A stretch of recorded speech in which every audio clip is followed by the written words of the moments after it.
Ladies and gentlemen, we got some big breaking news about the inauguration. We have an emergency announcement by Trump, but I also have another crazy announcement happening from Washington, D.C., with police departments are refusing to assist in securing Donald Trump's inauguration. That's actually big breaking news we got to talk about.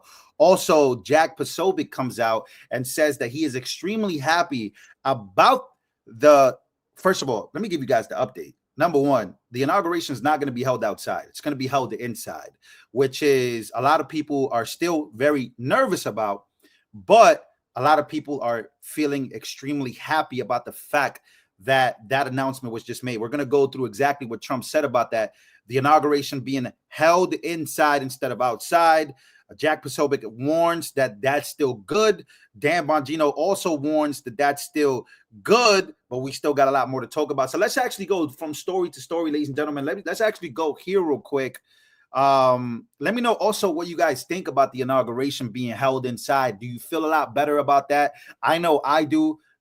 You never know what's going to happen inside, specifically in Washington, D.C. If I could have it my way, I would tell Trump, just go be the president. Forget having an inauguration, but I know that's not how life works. And a lot of people still want to have a celebration of him being the president. But then again, a lot of people are very, very scared about what can also happen inside. Again, we are dealing with emergency alerts. We're dealing with emergencies that have happened when he was running for president. Two assassination attempts. There was also another assassination attempt close to the Capitol that a lot of people don't even know happened. We're going to be talking about that as well. So again, if you guys can smash that like button for me, I would truly, truly appreciate it. Thank you so much for being here with me. And ladies and gentlemen, thank you so much for being here. Namadu, D, Shoemaker, Blue Rose, Lulu, thank you so much for being here, guys. And always here. I appreciate you guys. Russ E. Bottom, thank you so much for being here. Let's get to the story. So, ladies and gentlemen, we got breaking news. More than half dozen local police departments are refusing to assist with securing Donald Trump's inauguration. That's crazy.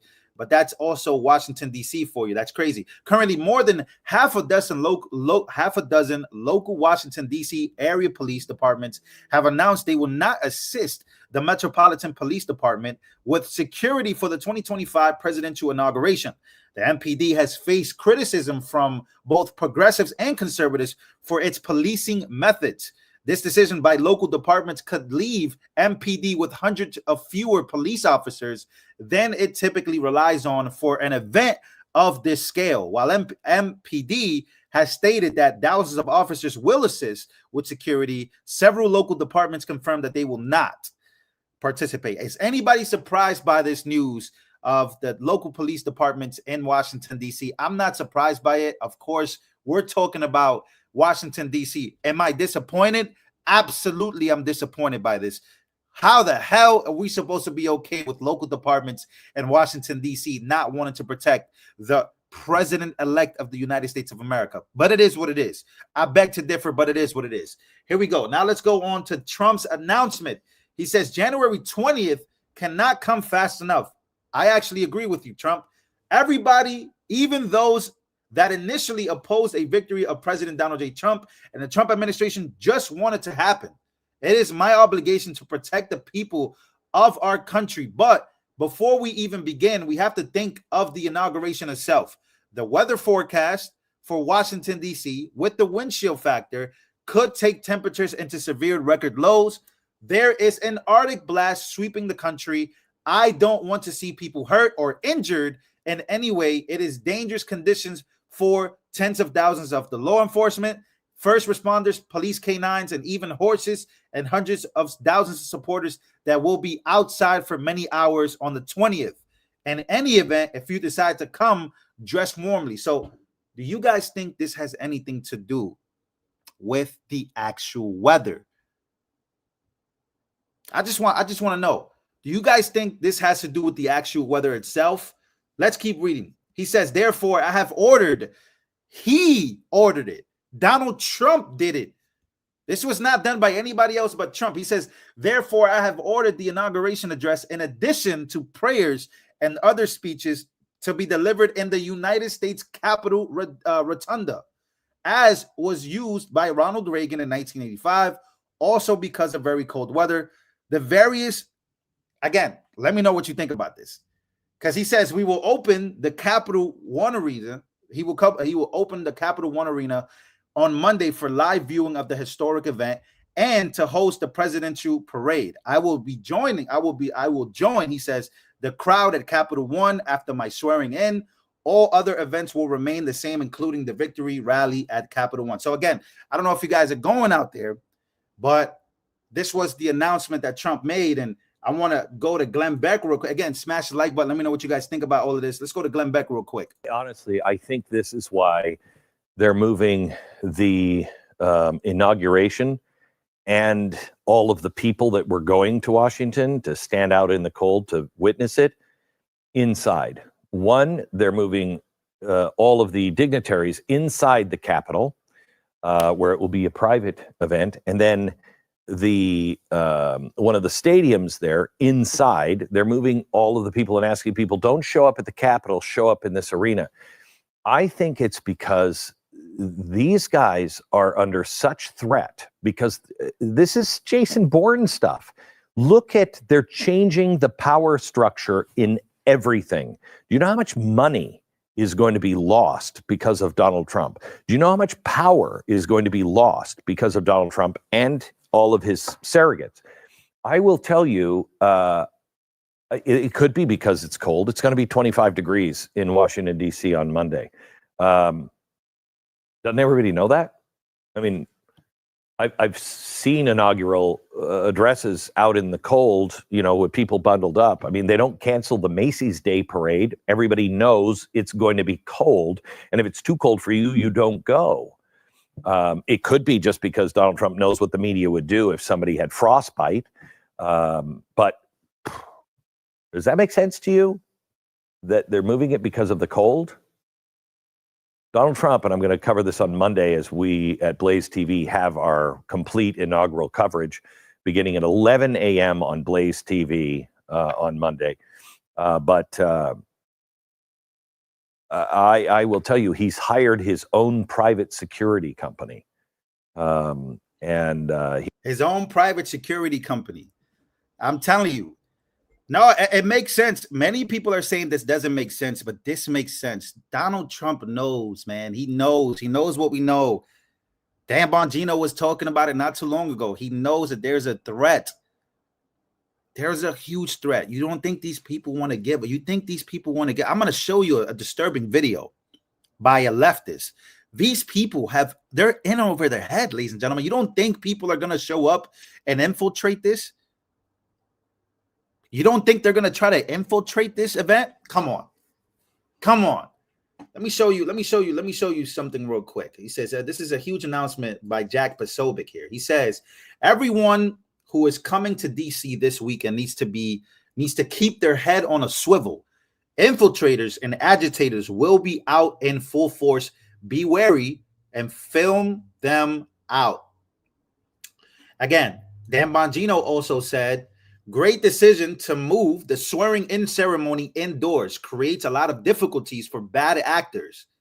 Doesn't solve all the challenges, but it will knock down some of the worst deficiencies. Again, this is that's why I said this is great news. A lot of people want to see inauguration. They don't want anything to change. I understand that. But ladies and gentlemen, we're dealing with something way bigger than what we can possibly imagine when it comes to this. George on X says, let's be honest. It's not the cold weather. It's the fact that Democrats have become dangerous traitors that will shoot anyone who disagrees with them. Better safe than sorry. And I couldn't agree more with this. Couldn't agree more with this, ladies and gentlemen. Here is I got to show you guys this video. This Democrat, this is Blue Anon. A lot of people are saying this Democrat right here. Thank you so much, Susan. Thank you so much, Susan, for your becoming a member and subscriber to our YouTube channel. I appreciate you coming along. Now, here is this Blue Anon guy basically saying, this is what they're saying. This is why I said these people are crazy and you just can't take your chance anymore with them. Bad news, guys. According to this Trump deranged snowflake, Biden is going to order the FBI to stop Trump from taking office on Monday. This is what these people's imagination is like nowadays. I want you guys to take a look at this. Good morning from South Jersey. What's up, man? It's Thursday morning, the 16th of January, and here we are. I just want to. Oh no, not the music. Oh, he's playing. He's playing this music in the background. Share.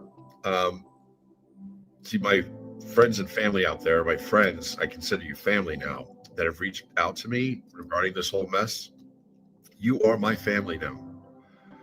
The kindness that if you have extended to me is overwhelming. I am very touched, and I'm telling you, we're going to get through this. It's going to be okay. Donald Trump is not going to take office. Joe Biden's speech last night confirmed it for me.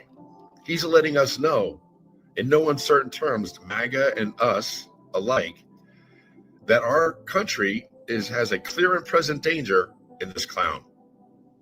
And then if action isn't taken, it's going to go down a horrendous path. Okay? So he's letting us know that when things unfold as they should, and the unbiased groups that step in, that are in our government, the FBI, the other agencies, they are going to pounce on Donald Trump and all the co-conspirators that have done everything they have done. Helping to incite the insurrection, manipulating the election results. It goes on and on and on. I don't want to go into that. I'm just going to say we're going to be okay. Donald Trump is not going to take office. He's on TikTok. You know what? Just ban TikTok at this point. You know, I was going to say, Trump, please save TikTok. No, ban it. These people are ridiculous. Trump is not going to take office. Apparently, according to him, and he's informing his crowd that Trump is not going to take office, that Joe Biden proved it to him, that the FBI is going to step in. This is what they're thinking. Just ban TikTok at this point. Just do it. Again, what's so ridiculous about these people, and I told you guys this, I'm about to be 28 years old next month. That's crazy. To me, it sounds crazy. I never thought I'd make it to that number, but I did. Thank you, God, for not only saving my life in many occasions, but giving me more life. And I pray for more life. When I'm 58, 78 years old, and we are in the future, I want to, these people don't understand how they are on the wrong side of history. Here's why I say that. Trump wants to create an external revenue service. That means he wants to battle the IRS. He wants to go back to tariffs and not tax the American people. Okay, that's crazy. 30, 40 years from now, we're going to be looking back like, you guys hated that guy? The guy that wants to get rid of the IRS, that wants to bring tariffs back, that's how we should pay, that the American people should live the best life possible? You guys hated that guy? The guy that was almost assassinated twice? You guys hated that guy? Your grandparents are going to be, some of us are going to be great-grandparents, grandparents. Some of you guys are grandparents right now. Some of you guys got moms. So later on in life, your grandparents, your grandchildren are going to be asking you, hey, granddad, why did people hate that guy so much? And you're simply going to be like, you know what? I loved him or I hated him. And then your grandchildren are going to look at you and say, but he wanted to eliminate the IRS. He was pro-crypto. By this time, Bitcoin's probably going to be at $10 million a coin. XRP is going to be at 10,000. And your grandchildren are going to be looking at you. They're going to be looking at you right here. This guy right here. In 50 years, this guy's probably going to be like 80, 90 years old, if he's not that already. And they're going to be looking at you. Why'd you hate him so much? He's the reason why all these things went up. He gave us the freedom financially for crypto to explode. He was the only pro-crypto president ever. I get it. There's people on the right that are very distasteful. I don't like them. There's a lot of race-obsessed people on the right, just like there's race-obsessed people on the left. Yes, whatever you can find on the left, you can find on the right. I agree with that. But as we're here looking at each other, I got to ask you this, and I got to say, wait a minute. You don't see what's going on here? Am I the only one that sees what's going on here? We have a chance at generational wealth, at a wealth transfer under this presidency. None like we've ever seen before, but you don't choose to wake up and realize what's going on. You choose to focus on semantics and personal stuff, emotional stuff. You're missing out on the greatest opportunity that we ever had in this country. Again, these people, a lot of people, your grandparents, your grandkids are going to be asking you in 20 years from now, why the hell did you hate that man? And you're not going to have a good answer. I promise you, you're not. Ladies and gentlemen, make sure to smash the like button. I love you guys. We got a lot going on. I'm going to be back again. Make sure to smash the like button right now if you guys can. Spread this video everywhere. I appreciate you guys. I'm just seeing it through, ladies and gentlemen. So Trump having his inauguration inside instead of outside. We have a lot going on. Some people might be disappointed in this. Some people are very happy about this. Who and where are you on this? Do you think this is the best move possible for Trump to cancel having it outside? I think this is a great move. I feel a lot better. Man, I had a headache going into this week. I have friends hitting me up like, do you think anything bad's going to happen to him? And I'm like, you know what, man? I don't know. And I'm going to say one more thing. I was one of those people, ladies and gentlemen. This channel right here, when this channel first started, because I have a main channel. A lot of you guys know me from then. Some of you guys know me just from this channel. One of my first live streams was Trump assassination attempt. I was there. I was watching it. I was having a good time. Butler, Pennsylvania, the campaign. We're watching it. We're reacting to it live. And then shots start flying at the president. Start flying at Trump. They start flying. Pop, pop. And I'm like, oh, this is not good. This is terrible. I don't want to see that again. I was traumatized, bro. I was like, man, I was traumatized. That traumatized me. I didn't want to see that on a live stream. I didn't want to see that, period. But man, that day changed my life. Every time I watch something live, I'm scared something crazy is going to happen. I'm like, I don't want to see that. That was crazy. That changed my life. That changed my perspective on streaming, my perspective when I go outside. It's like, these things can happen at a presidential rally? No. I was sick to my stomach. I couldn't believe it. Yes, I will be covering the inauguration. But before the inauguration comes, I got more news, more live streams for you guys. Again, smash the like button. And I'll see you guys on the next one.